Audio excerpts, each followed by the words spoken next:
শোল মাছের ডালনার জন্য আমি কড়াইয়ে তেলটা গরম হয়ে গেছে, তেলের মধ্যে হচ্ছে তেজপাতা, শুকনো লঙ্কা আর হচ্ছে গোটা এলাচ আর দারচিনি ফোড়ন দিয়ে দিয়েছি। তারপর কিছুটা কোচানো পেঁয়াজ ওর ভেতরে দিয়েছি আর একটু সামান্য চিনি দিয়ে দিয়েছি যাতে কালারটা খুব সুন্দর হয়। তারপর হচ্ছে পেঁয়াজটা ভাজা হয়ে গেলে একটু রসুন বাটা, পেঁয়াজ বাটা দিয়ে ভালো করে আমি মশলাটাকে কষিয়ে নিয়েছি। তারপর হচ্ছে টমেটো আর আদা বাটাটা দিয়ে দিয়েছি। দেওয়ার পর জিরে গুঁড়ো, ধনে গুঁড়ো আর কাশ্মীরি লঙ্কার গুঁড়ো কালারের জন্য দিয়ে দিয়েছি। তারপর পরিমাণ মতো হলুদ আর স্বাদ মতো লবণ দিয়ে আমি মশলাটাকে ভালো করে কষিয়ে নিয়েছি। দেখো কত সুন্দর মশলাটা দিয়ে তেল ছেড়ে গেছে।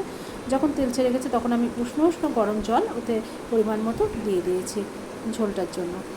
তারপর ঝোলটা যে ফুটে উঠলে পরে তখন মাছ আর আলুটা ভেজে রাখা ওর ভেতরে দিয়ে বেশ খানিকক্ষণ ফুটিয়ে নিয়েছি আর কয়েকটা চেরা কাঁচা লঙ্কাও আমি ওর ভেতরে দিয়ে দিয়েছি। নামানোর আগে একটু ঘি আর গরম মশলা দিয়ে বন্ধুরা ফুটিয়ে নামিয়ে নিয়েছি। তারপরে একটা থালের উপরে নামিয়ে নেওয়ার পর চলো খেয়ে দেখি যে এর স্বাদ কীরকম হয়েছে। দেখো কালারটা কত সুন্দর হয়েছে বন্ধুরা, কালার দেখেই সুন্দর লাগছে, নিশ্চয়ই খেতেও সেই রকম সুন্দর হবে। তা চলো এবার ভাতটা মাখিয়ে খেয়ে দেখি।